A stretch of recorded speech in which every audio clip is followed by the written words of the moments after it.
Παραδείγματος χάρη η τεχνολογία αλλαγής φύλου δεν ξέρω πόσο χειραφετική διάσταση μπορεί να έχει. Ειλικρινά δεν το ξέρω. Για να είμαι ακριβέστερος, ξέρω ότι είναι μία μορφή χειρίστου τύπου χειραγώγησης. Και όποιος δεν το καταλαβαίνει αυτό, ας δει σήμερα ποιοι είναι οι υπέρμαχοι αυτών των πολιτικών επιλογών. Αυτοί που είναι οι πιο ρατσιστές στην παγκόσμια πολιτική τους, αυτοί που πάνε να επιβάλλουν τη δική τους νοοτροπία των ανθρωπίνων δικαιωμάτων σε όλο τον πλανήτη, αυτοί που επιβάλλουν με όρους γενοκτονίας τα οικονομικά, πολιτικά και λοιπά τους γεωστρατηγικά συμφέροντα, αυτοί είναι που πάνε να μας επιβάλλουν όλη την προβληματική των LGBTQ και όλα τα υπόλοιπα που ξέρουμε. Έτσι. Έχουμε εδώ και επιστήμη και υπάρχει διαφορά, επιμένω σε αυτό, ανάμεσα στην ανάγκη και στην επιθυμία. Φυσικά και υπάρχει αυτή η διάκριση που είπε ο Γιάννης προηγουμένως. Φυσικά και εδώ εμπλέκεται το φαντασιακό, συνειδησιακό, πνευματικό στοιχείο στην επιθυμία. Αλλά ακριβώς λόγω αυτού του πράγματος, σε αλωτριωμένη κοινωνία που υπενήχθηκε ο Γιώργος προηγουμένως πολύ εύστοχα, σε κοινωνία στην οποία έχουμε απόπειρα εκτατικής ανάσας και διεξόδου των όρων αναπαραγωγής του κεφαλαίου, πράγμα που θα το δούμε στο ιστορικό κομμάτι, μέσω της δημιουργίας τεχνητών αναγκών στον άνθρωπο, άρα μέσω μιας βιομηχανίας επιβολής τεχνιέντος επίπλαστων αναγκών στον άνθρωπο, το να μιλάμε με τέτοια ευκολία για αυτά τα θέματα είναι νερό στο μήλο της χειραγώγησης. Ξεκάθαρα πράγματα. Έτσι. Δεν μπορεί δηλαδή να επιβάλλεται στα πλαίσια της διατλαντικής πολιτικής επενδύσεων και εμπορίου να επιβάλλονται και τέτοια φαινόμενα σαν αυτό που συζητάμε τώρα, επιβολή δηλαδή της αλλαγής φύλου, των γάμων και της τεκνοθεσίας μεταξύ ομοφύλων, και εμείς να θεωρούμε ότι αυτό είναι προοδευτικό φαινόμενο. Κάπου το έχουμε χάσει. Κάπου έχουμε χάσει την μπάλα. Έτσι. Δηλαδή, εάν αγνοήσουμε το βιολογικό πυρήνα, το βιολογικό υπόστρωμα των αναγκών,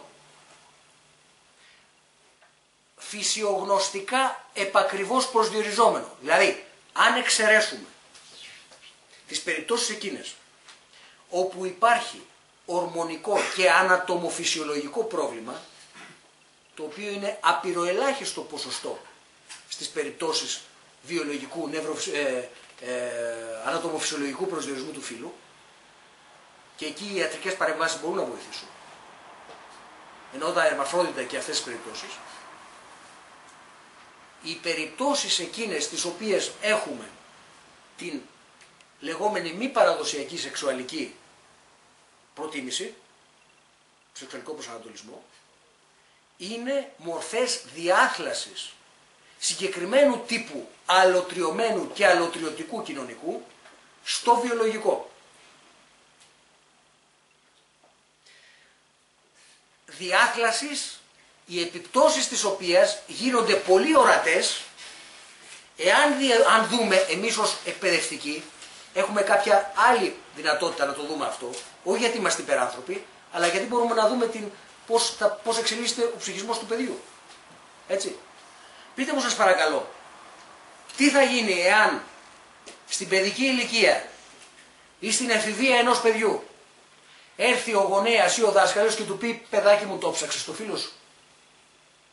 Μήπως δεν είσαι αγόρι και είσαι κορίτσι? Ή το αντίστροφο? Πού θα πατήσει? Τι θα κάνει στη συνέχεια? Και αν τραυματίσεις τη φυσιολογική ψυχοσωματική ανάπτυξη του παιδιού που συνδέεται με τις θέσεις και τους ρόλους τους βιολογικά προσδιορισμένους από το βιολογικό υπόστρωμα των αναγκών, των θέσεων και των ρόλων των φύλων, έχεις αποδομήσει το σύνολο της προσωπικότητας και της μετέπειτα ζωής του παιδιού. Και αυτό που σας λέω είναι αποδεδειγμένο και με εμπειρικό υλικό. Όταν αυτή τη στιγμή στις ΗΠΑ δίνουν μάχες για να θεωρηθεί ύψιστο δικαίωμα ελευθερίας επιλογής.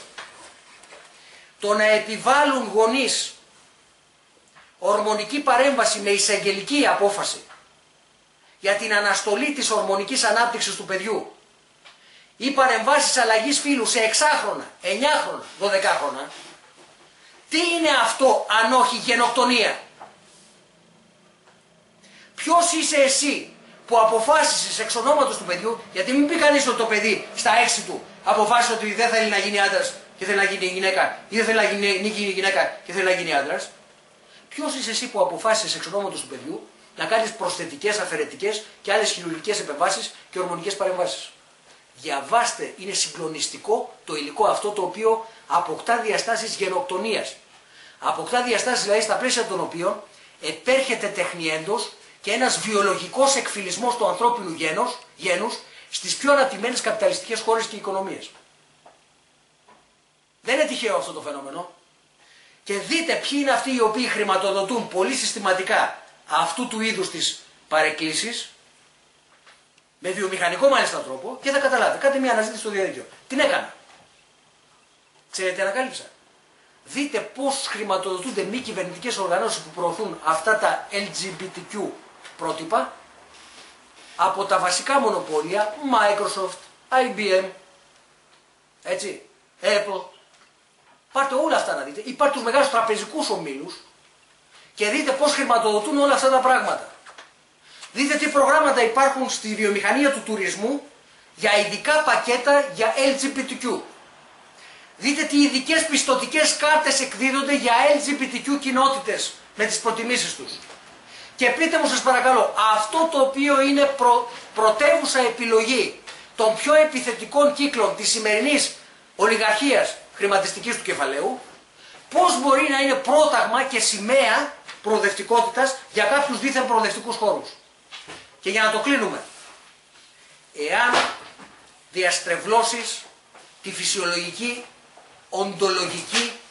οντογενετική μάλλον, ανάπτυξη του παιδιού, γιατί υπάρχει μια φιλογένεση και μια οντογένεση, την ατομική δηλαδή ψυχοσωματική εξέλιξη ενός ατόμου, εάν τη διαστρεβλώσεις με τέτοιου τύπου χειραγωγήσεις, τότε πιστέψτε με, το άτομο που θα υποστεί τέτοια παρέμβαση με διάφορους τρόπους, και μπορεί να την υποστεί όχι μόνο με προσθετικές ή αφαιρετικές, χειρουργικές ή ορμονικές άλλες παρεμβάσεις, μπορεί να την υποστεί με ένα πολύ τραγικό τρόπο, έχοντας ας πούμε στο βιολογικό πυρήνα της οικογένειάς του ένα πρότυπο τόσο αλωτριωμένων σχέσεων ανάμεσα στους γονείς, που να το κάνουν να απολέσει κάθε επιθυμία να έχει το τάδε αρσενικό ή θηλυκό πρότυπο αρενοπότητας, θηλυκότητας και πάει λέγοντας. Εδώ υπάρχει ένα ολόκληρο φάσμα. Δηλαδή η αυταρχική πατριαρχική οικογένεια μπορεί να οδηγήσει σε τέτοια καταράκωση του ψυχισμού του παιδιού που να το ακυρώσει και ως φίλο. Εάν λοιπόν έχουμε μια τέτοια ακύρωση του βιολογικού πυρήνα συγκρότησης μελλοντικής της προσωπικότητας, πιστέψτε με, δεν υπάρχει θέμα στη μετέπειτα ζωή του ατόμου που να μην το διαθλά μέσω αυτής της παρέκκλησης από τον έμφυλο προσδιορισμό της ύπαρξης του βιολογικά. Αυτό θα το δείτε και εμπειρικά. Ψάξτε να δείτε εμπειρικά τους ανθρώπους οι οποίοι έχουν υποστεί αυτή την αλλαγή προσανατολισμού με ή χωρίς ιατρική παρέμβαση και πείτε μου αν είναι ικανοί να αντιμετωπίσουν ένα από τα μείζωνος κλίμακας προβλήματα της κοινωνίας και της ανθρωπότητας της εποχής χωρίς να το διαθλούν από αυτό.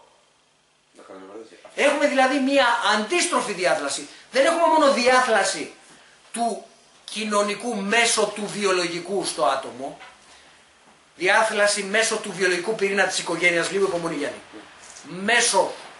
διάθλαση μέσω του βιολογικού πυρήνα της οικογένειας των οικονομικών καταστάσεων, τάσεων και επιλογών συγκεκριμένου τύπου, και μάλιστα αν είναι κυρίαρχες αλωτριωμένες και αλωτριωτικές σχέσεις, αυτή η παρέμβαση ήταν αντίστοιχα αλωτριωτική και αλωτριωμένη. Αλλά έχουμε το επόμενο βήμα, και κλείνω την παρένθεση μόνο με αυτή την επισήμανση που είναι τροφή πιο πολύ για προβληματισμό, έχουμε το επόμενο βήμα της αποδόμησης της κοινωνίας μετά την επιθετική ιδεολογία του νεοφιλελευθερισμού. Δεν είναι μόνο η κοινωνία συνονθήλευμα ατόμων εγωιστικά και ιδιωτελώς σκεπτόμενων ως προς τα κίνητρά τους, άρα που ανάγονται στη βιολογία τους, αλλά έχουμε μια ακόμα μεγαλύτερη επίθεση της κυρίαρχης ιδεολογίας και προπαγάνδας, στο βιολογικό πυρήνα συγκρότησης της προσωπικότητας, στη βιολογική υπόσταση του ατόμου ως θεμέλιο της προσωπικότητας. Δηλαδή δεν του έφτανε που αποδόμησε την κοινωνία σε άτομα ιδιωτελώς σκεπτόμενα, φιλοτομαριστές, αλωτριωμένους και αλωτριωτικούς, αλλά πάει να συγκλείψει και τον ίδιο το βιολογικό πυρήνα συγκρότησης οποιασδήποτε ατομικότητας, άρα της προσωπικότητας. Ο άνθρωπος που θα υποστεί αυτή την συνειδησιακή, ασυνείδητη κατά κύριο λόγο μετάλλαξη, λόγω αυτού του τύπου της χειραγώγησης, και θα προσπαθήσει να έχει αντίστοιχη κατασκευή με παρεμβάσεις ιατρικού τύπου και παραϊατρικού τύπου πάνω στο σώμα του, θα είναι τόσο καταρακωμένος που δεν θα μπορεί να κάνει τίποτε. Μα τίποτε.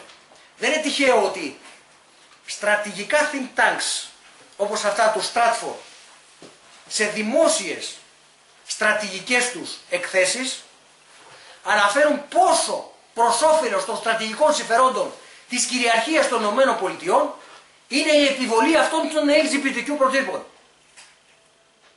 Όχι μόνο διότι παίζουν για ένα target group καταναλωτικών αγαθών που προσανατολίζονται σε άτεκνες καταστάσεις, ομοφύλων ζευγαριών, ατέκνων, μονογονεϊκών κλπ. Οικογενειών, αλλά και διότι αυτό είναι το πιο χειραγωγήσιμο υλικό.